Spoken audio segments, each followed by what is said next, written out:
Keeping your menu organized into categories will help your staff become efficient as they punch orders.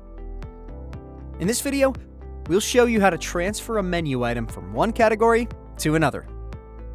Let's begin. On your Sapaad POS, go to Setup, Menu Setup.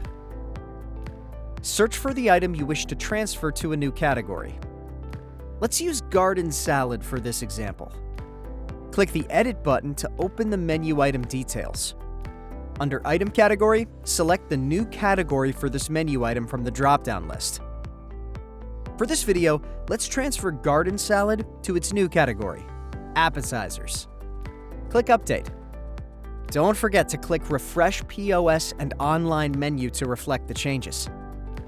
If you're using the Sapaad online ordering module, we recommend you to sync the store settings by visiting Setup, Sapaad Add-ons, then select Sapaad Online Settings. Go to the Synchronize tab and click on Save to update your changes. And there you have it! You've successfully transferred a menu item from one category to another. Make sure to check out our video on scheduling menu categories for Sapaad Online and Sapaad Direct Pro. Want to learn more? Click on the link below to book a demo.